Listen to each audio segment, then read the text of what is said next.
doing? It's Charlie. Welcome to the lesson. Today we're looking at one of RGT's exams. Specifically, I'm taking a look at one of the rhythm playing element from their grade 6 electric guitar exam. So the part of the exam where you are given a completely unseen rhythm chart and you have to play it and interpret it correctly, adding in things like dynamics and all that sort of stuff, which I'm going to talk about. So this is, I think rhythm playing is often overlooked because everybody wants to play lead guitar all the time. But from a real world perspective, really, we spend, most guitar players, not all of them, spend most of the time playing rhythm guitar. So it's something that is I think is really important, and it's something that a lot of people, I think, as a skill are missing. So it's something really worthwhile trying to get together. And the RGT exams are really good, and that they really put you through your paces. So I think it's a worthwhile thing to study.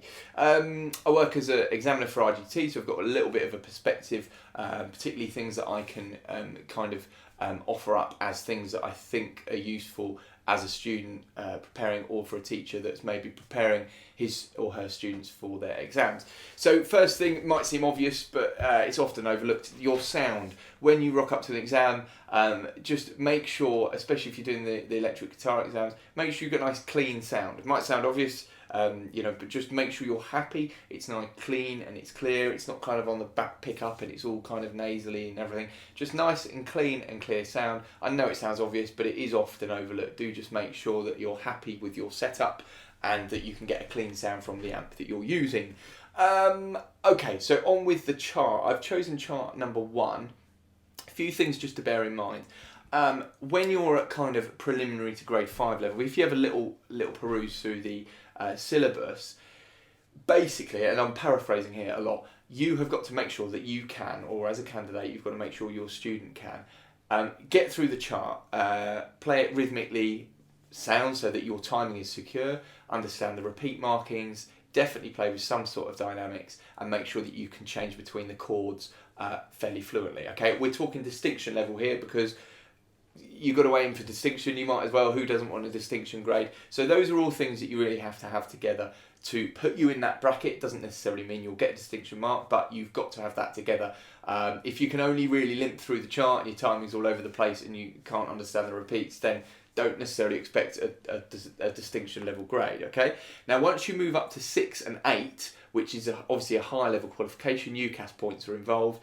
A little bit more is asked. You are expected to have a high level of ability, so all that stuff is kind of more or less expected. You are expected to be able to change chords quickly, you're expected to be able to read the repeats, all of that stuff that I've just mentioned. But a sense of style, what else do I write there? You need to make sure you take charge of expressive elements. So we're talking about creativity, expressing through music, which is obviously quite a bit more difficult. And a sense of individuality as well. So trying to put something across that is a little bit more individual, a little bit more refined. Now that takes a bit of work, which hopefully we're going to try and address today. So just worth bearing that in mind. You're not just expected to turn up and play through the chart, just playing like kind of, oops, sorry, not like that. It's no good anymore. You're expected to play with a little bit of style and a little bit of, a lot of dynamics. Okay, so the chart I chose is from the grade 6 electric guitar handbook. It's chart number 1. It starts with the G6 chord, and it says bright and rhythmical at the beginning. We're going to talk about rhythm in a minute. I'm going to take you through a few of the voicings. I'm not going to do all of them because it would take a long time, and I assume if you've worked this way, you understand most of them. Just briefly, a few of them that I think might be new to you if you're new to grade 6. C major 9, which I voiced at 3rd fret, okay? Middle finger 3rd fret, first finger 2nd fret, 2nd string, sorry.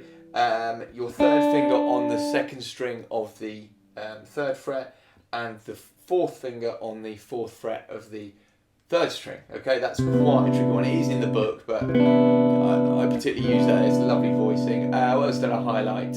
The D plus or D augmented. Okay, it's a tricky chord. It's just got a raised 5th in the chords, whereas you normally would have a D major triad, which sounds like that. You've raised the 5th. Okay, so basically think of it this way: C major chord. Move it up 2 frets, okay, and flatten your 1st finger across, so it's across the 3rd string and the 2nd string. So that's 5th fret, 5th string, 4th fret, 4th string, 3rd fret, 3rd string, 3rd fret, 2nd string. Okay, and that's the D plus. All right. So that's that chord there. I'm just going to tune that quick. The other chord in there you might not have seen before is the E minor 9. Now the E minor 9 I'm playing in, again there are multiple voicings for it. I think the voicing in the book is played up at 12th fret. Or well, you can play up at 12th fret, but I would suggest this one here. Again, a lovely voicing.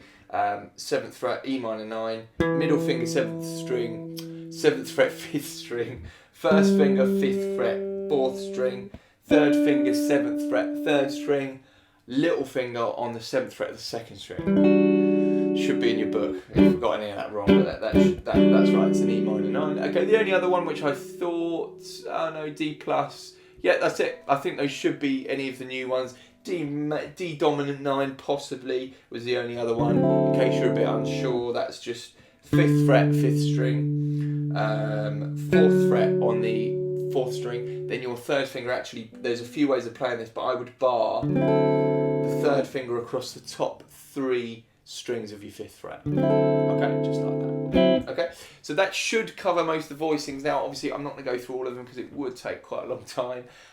Try and keep your voicings close together. If you're playing E minor 7 here, try and play a C major 7 here, because it leads beautifully in the same way that an A minor 7 at 5th fret leads nicely to a D9 there. That's one thing to maybe work on a little bit in isolation, because it's essentially voice leading. So you're just keeping the voices of the chord as close together as you can. If you can keep some of them common to both chords, even better, because it sounds great most of the time. When used correctly. So those are all things to consider with the chords. Go through and work through each of those. Rhythm is a massive part of this. It is rhythm guitar after all. Bright and rhythmical, it says at the top, which could mean any number of things. Your job as a guitar player is to interpret that as you see fit, because it is preparing you for the real world where you might be given a chart and you are given little or no direction. It is up to you and your musicality to do the best with it you can. It is deliberate that there is no tempo marking. It is just because you are expected at this level to interpret it as best you can. Bright and rhythmical, to me, off the top of my head, kind of makes me think, with some of the chords, it's kind of a light, poppy, slightly jazzy thing. I use jazz in the loosest possible term, but that kind of... We're definitely going to be using some mutes. All right, as a rough pattern, I'll give you this one. Which is roughly what I was using, which is 1 E and a 2 E. Okay, now I'm putting mutes in there. So mutes are essentially the left hand forms the chord shape, it momentarily comes off, mutes the strings so that your right hand, when it strikes the strings, we get that muted sound. Now on its own, it doesn't sound like a lot, but when you're playing, you know, something like that, it's quite effective because it helps propel it along, it gives it a bit of rhythm, and certainly, you know, you can kind of express quite a lot rhythmically, which is kind of what we're getting into at grade 6 level, expected to be able to express a little bit of a lot of musicality in order to obtain the top marks. All right, so that's something to, I would play around with that.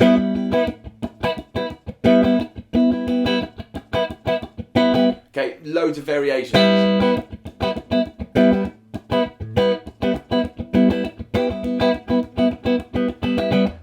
Play around, mess around with it. You need to be at home with these ideas because you've got 30 seconds to look at the chart when you're sat in your exam. It's not very long at all, so you need to kind of have a rhythmic thing just like that at your disposal if you possibly can. All right.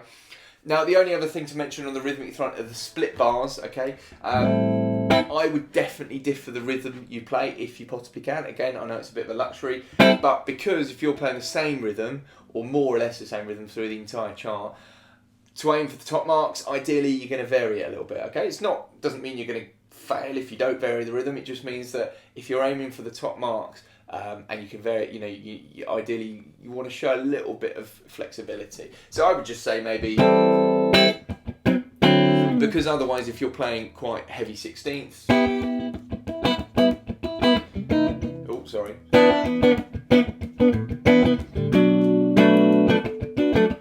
If you can then go,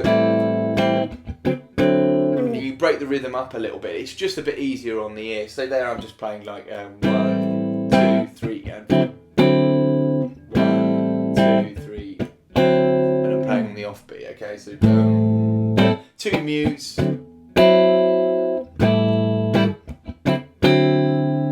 Okay, so just another thing to consider. Again, none of this is absolutely essential. None of it's necessarily the only way to play it. They're just suggestions and things that I think will help you when and if you're preparing for exams. Rhythmically, anything else. Last little thing is the fermata at the end, okay? A fermata is essentially an unspecified pause. So it's like in an orchestra, kind of, when they sort of hold it for as long as you can. You can really go over the top on this, really, if you want to. Where does it come in?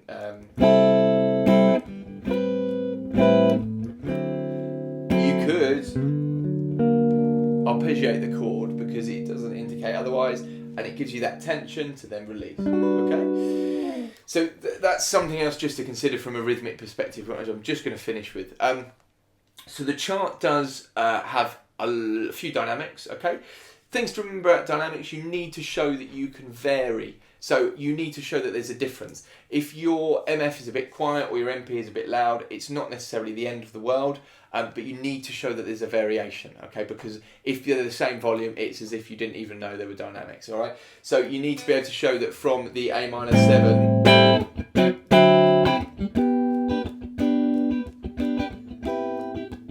there's a variation, I think, in between those lines, which shows that you understand what a dynamic is and you can play dynamically, which is, again, getting into musicality and expressiveness, expression.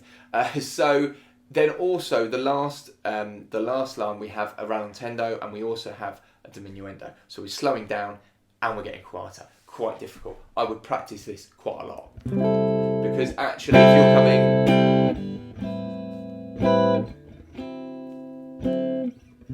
There's a million and one ways to do it, all right, that you could vary it slightly in one place, but you need to be able to practice slowing down and getting quieter. It's a big part, especially, again, we're talking about expressiveness in music, expression in music. Slowing down, pulling the tempo are all things that really help give your case towards being able to express yourself through music. Last thing is just the structure of the tune. We've got a DC al coda, so you would play the first line, you would then play the second line. The DC indicates that you go back to the beginning. You then play the first line again to where it says to coda. Then you drop to the bottom line, which is the coda, and you finish. Okay, so you need to know the difference between an AC al coda, which is back to the beginning, da capo, and del segno, DS, which is back to the sign. Okay. All right. So again, things that you have to be aware of. I mean, again, they're things that you'd be expected to know in the earlier grades. So you definitely need to know them at grade 6, because no matter how good your rhythm playing is, if you can't navigate the chart, it's going to be difficult to put yourself in the top bracket of the marks. I think that's everything through the chart. A bit of a whistle-stop tour, but hopefully some ideas to kind of help you along, some things to think about. Lastly, I'd just say a little quick checklist for when you're going through a chart. You've got 30 seconds. It's hardly any time at all. Little things to remember. If you can't play chord voicings by the stage of the time you're sitting in the exam, you may be a bit stuck anyway. Try and think of it like this. Look at your chart and get the geography first, all right? That's really key. Look for any dynamics. Look for any chords that you don't know, all right? For example, if you don't know how to play an E7 or, I don't know, E flat 7, flat 9, okay, you'll get away with an E flat 7, okay? It won't be perfect, it won't be perfectly correct, but it is at least better than leaving it. So if you look at a voicing and you panic and don't know what it is, at least just try and find its basic form. A D major 9 is fine if you play a D major 7. You know, obviously it's better if you can play the 9, but the D major 7 will work fine, okay? Lots of things to think about there. I hope the video has been useful. I will be at RGT's Guitar Tutors Conference in September, running a seminar on just this, on rhythm guitar for RGT exams. So do feel free to come down. I hope you enjoyed the video, and I look forward to seeing you soon. Cheers.